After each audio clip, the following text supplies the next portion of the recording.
Un encuentro con su palabra, porque secase la hierba, marchitase la flor, mas la palabra de Dios permanece para siempre. Con ustedes, el doctor José Ricardo Arias Quintero.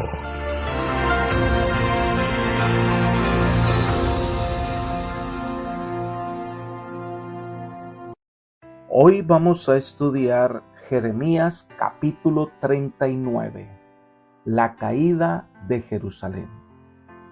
Vamos a orar.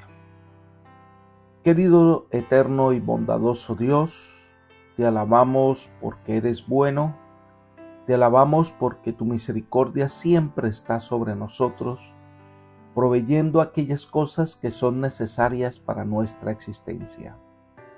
Gracias, Señor, por todas las bondades que nos otorgas. Queremos en este momento solicitar la presencia del Santo Espíritu para que esté con nosotros en este estudio de tu palabra. Ilumina nuestras mentes con el conocimiento de la verdad. Ayúdanos a guardar estas lecciones en nuestro corazón. Gracias, Padre, por escucharnos y concedernos esta bendición, pues lo pedimos en el nombre de Jesús. Amén. La narración de la que se ocupa en Jeremías 39 es la caída de Jerusalén por las tropas de Nabucodonosor, la huida y la captura del rey Sedequías y la liberación de Jeremías, terminando con una profecía salvadora relativa al etíope Abed-Melech, antiguo libertador del profeta, además de algunos otros hechos que rodearon la destrucción del reino de Judá. En los versículos 1 al 3 se narra la caída de Jerusalén por manos de los principales oficiales de Babilonia. Leamos. En el mes 10 del 9º año de Sedequías, rey de Judá, Nabucodonosor, rey de Babilonia, vino con todo su ejército contra Jerusalén y la sitiaron. En el 9º día del mes del año 11 de Sedequías se abrió una brecha en la ciudad. Entonces llegaron todos los oficiales del rey de Babilonia, Nergal-Sarecer, Samgar-Nebo, Sarsequim el Rabsaris, Nergal-Sarecer el Rabmac y todos los demás oficiales del rey de Babilonia, y se instalaron junto a la puerta del centro. Algunos historiadores ubican la fecha del comienzo del asedio de Jerusalén el 15 de enero del año 588 a.C. y la caída de Jerusalén fue el 18 de julio del año 586 a.C. Recordemos que el sitio a Jerusalén duró 30 meses. Esto impidió el acceso de alimento a la ciudad para lograr su sometimiento. Entonces el texto menciona una brecha y la puerta principal en donde los principales soldados del rey de Babilonia se ubicaron para atrapar a los que pretendían escaparse. Esta brecha al parecer estaba allí no porque los babilonios la hayan abierto, sino que fue abierta por los soldados del rey de Judá como una vía de escape ante el asedio de los babilonios. Terrible fue la situación de la gente de Jerusalén, el hambre, el acoso de los enemigos, pero este pueblo para nada quiso hacer caso al Señor de bondad. No se lee que ante el peligro hayan decidido buscar al Señor, sino que hacían todo lo contrario a las indicaciones divinas. Miremos la descripción que ofrece Elena de White de la toma de Jerusalén. Ella escribió: en el momento de la destrucción final de Jerusalén por Nabucodonosor, muchos fueron los que, habiendo escapado a los horrores del largo sitio, perecieron por la espada. De entre los que todavía quedaban, algunos, notablemente los principales sacerdotes, oficiales y príncipes del reino, fueron llevados a Babilonia y allí ejecutados como traidores. Otros fueron llevados cautivos para vivir en servidumbre de Nabucodonosor y de sus hijos, hasta que vino el reinado de los persas, para que se cumpliese la palabra de Jehová por la boca de Jeremías. Esto está en Profetas y Reyes, página 338. El rey Sedequías y sus principales consejeros decidieron abandonar al pueblo a su suerte, huyeron del asedio del enemigo a través de esa brecha que se había hecho y que facilitó la entrada a los babilonios. Estos versículos que narran estas situaciones del versículo 4 hasta el 7. Leámoslo por partes, versículos 4 y 5. Sucedió que al verlos, Sedequías, rey de Judá, y todos los hombres de guerra huyeron. Salieron de noche de la ciudad por el camino del jardín del rey, por la puerta que había entre los dos muros.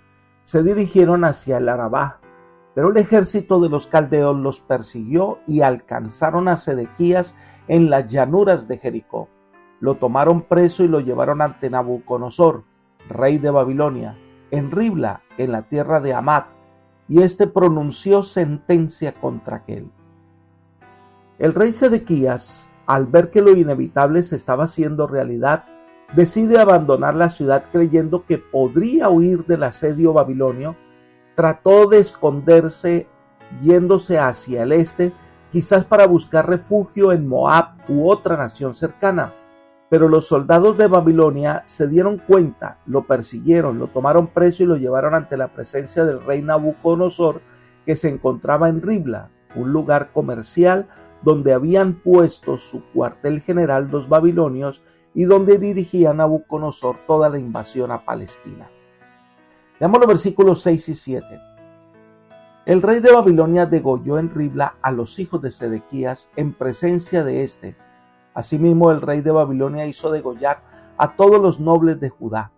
Al rey Sedequías le sacó los ojos y lo aprisionó con cadenas de bronce para llevarlo a Babilonia. Nabucodonosor estaba indignado con este hombre que lo había traicionado y quería ahora escaparse, así que ejecuta una triple sentencia contra él. En primer lugar, sentencia de muerte contra los hijos de Sedequías y contra los principales de Judá. En segundo lugar, después de ver este espectáculo tan terrible, le sacaron los ojos al rey. En tercer lugar, lo llevaron encadenado a Babilonia. ¿Por qué está pasando esto? Pues hay varios elementos que debemos considerar. El primero, Dios los llamó al arrepentimiento para retraer el juicio a Jerusalén, pero ellos no quisieron arrepentirse. En segundo lugar, el Señor les recomendó que se sometieran al rey de Babilonia, pero ellos no quisieron aceptar ese consejo.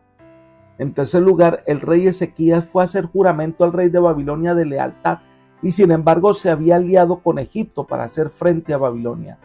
Esto enardeció a Nabucodonosor, que consideró a Sedequías un traidor.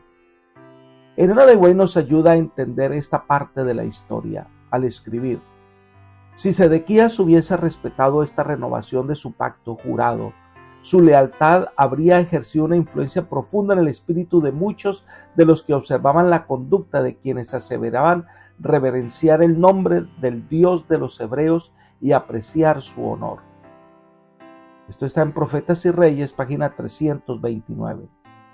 Pero el rey de Judá perdió de vista su alto privilegio de honrar el nombre del Dios viviente. Acerca de Sedequías ha quedado escrito lo siguiente: hizo lo malo en los ojos de Jehová su Dios y no se humilló delante del Jeremías profeta, que le hablaba de parte de Jehová. Rebelóse a sí mismo contra Nabucodonosor, al cual había jurado por Dios, y endureció su cerviz y obstinó su corazón para no volverse a Jehová, el Dios de Israel. Esto se encuentra en Segunda de Crónicas, capítulo 36, versículo 12. Así que fue una serie de desaciertos y de rebelión de Sedequías que trajo como resultado estas terribles consecuencias contra Judá y Jerusalén.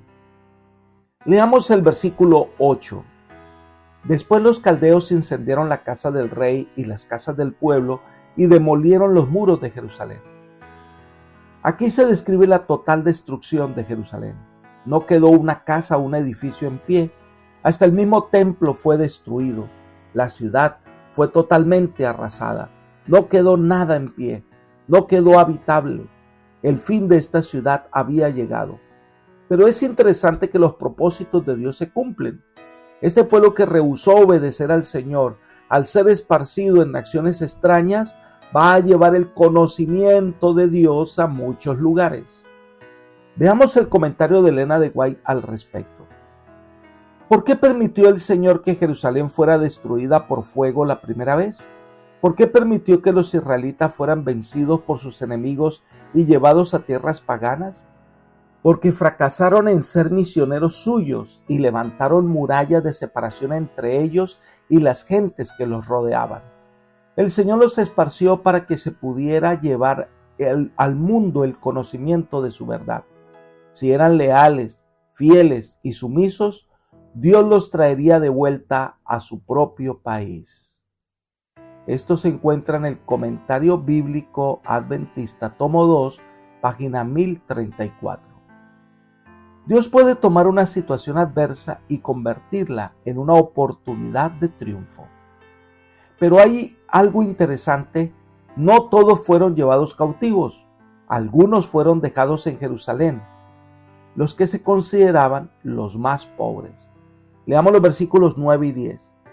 El resto del pueblo que había quedado en la ciudad, además de los desertores que se habían pasado a él, Nabuzaradán, capitán de la guardia, los hizo llevar cautivos a Babilonia junto con el resto del pueblo que había quedado. Sin embargo, Nabuzaradán, capitán de la guardia, hizo quedar en la tierra de Judá a la gente más pobre que no tenía nada, y en ese día les dio viñas y campos. La ciudad de Jerusalén fue desolada y arruinada como una notable comprobación de la destrucción causada por el pecado. La conflagración no se efectuó sin advertencia previa, y entonces comienza el proceso de deportación con el objetivo de evitar que este pueblo se rebelara nuevamente contra el gobierno de Babilonia. Pero hace algo interesante el capitán de la guardia de Nabucodonosor, que a los más pobres se los dejó en la ciudad, y el rey les ordenó que les dieran lugares para sembrar y hacer viñedos. Esto haría que estos hombres fueran leales al rey de Babilonia, además que al cultivar la tierra iba a recibir algo de tributo de parte de estos hombres pobres. Entonces Nabucodonosor tiene una deferencia interesante con el profeta Jeremías. Esta es la sección que va del versículo 11 hasta el 14. Leamos los versículos 11 y 12. Nabucodonosor, rey de Babilonia, había ordenado a Nabuzaradán, capitán de la guardia, acerca de Jeremías, diciendo: tómalo y cuida de él, no le hagas nada malo, más bien harás con él como él te diga. El rey Nabucodonosor envió a uno de sus oficiales importantes, el jefe de la escolta real y hombre de mucha confianza, con la orden de sacar a Jeremías de la cárcel y que lo entregara a Gedalías, uno de sus protectores, hombre fiel a Dios. Versículos 13 y 14. Entonces dio órdenes Nabuzaradán, capitán de la guardia, junto con Nabuzazbán, el Rabsaris, Nergal-Sarecer, el Racmaf, y todos los oficiales del rey de Babilonia, y ordenaron traer a Jeremías del patio de la guardia. Luego lo entregaron a Gedalías, hijo de Ahicam, hijo de Safán, para que lo llevara a su casa, y habitó en medio del pueblo. Al parecer, como estudiaremos más adelante, Jeremías fue sacado de la cárcel y llevado junto con los otros cautivos por una corta distancia desde Jerusalén hasta Ramá, donde el capitán Babilonia le refiere que es liberado, y a petición de Jeremías fue llevado a Gedalías, quien al parecer era su amigo y protector. Ahora, los versículos 15 al 18 son un paréntesis para introducir una promesa a un hombre bueno, quien era Ebed-Melech, que tuvo el coraje de ir ante el rey Sedequías y mostrar el terrible error que se cometía de meter a Jeremías en un pozo donde probablemente moriría. Leamos los versículos 15 y 16. La palabra del Señor vino a Jeremías cuando estaba preso en el patio de la guardia y dijo: ve y habla a Ebed-Melech, el etíope, y dile que así ha dicho el Señor de los ejércitos, Dios de Israel: he aquí yo cumplo mis palabras sobre esta ciudad para mal y no para bien, y en aquel día sucederá en tu misma presencia. Ebed-Melech trató al anciano profeta con cuidado y consideración.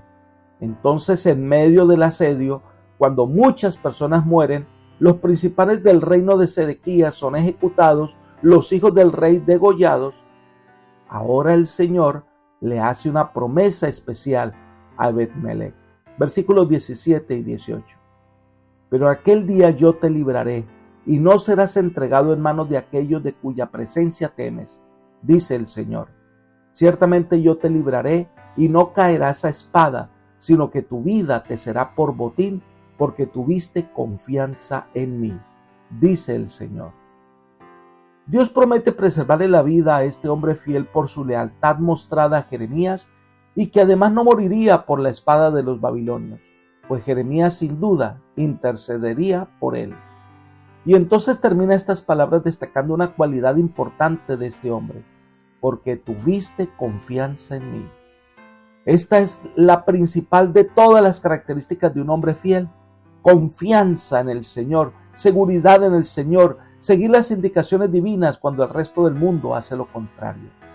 En un mundo que presiona a las personas a dudar de Dios y desobedecer al Señor, es posible ser como Ebed-Melech y poner toda nuestra confianza en Dios. Y en medio de la prueba, en medio de los terribles acontecimientos del fin de la historia del mundo y el fin del reino del terror, los hijos de Dios serán preservados para vivir con el Señor por siempre. Su vida será garantizada por la eternidad. Esa vida que está disponible para todos los que desean aceptar al Señor de corazón. Apreciados amigos y hermanos, la fidelidad al Señor siempre trae recompensas inimaginables, y lo que motiva esa fidelidad es conocer a un Dios de amor, de bondad. Dios siempre actuará para beneficiarnos y hacernos crecer. Es hora que el Señor ocupe el primer lugar en tu vida y puedas recibir su gracia. Que el Señor te bendiga para que esto sea una realidad en tu vida y puedas disfrutar de la gracia y la misericordia del Señor. Es mi oración por ti. Amén.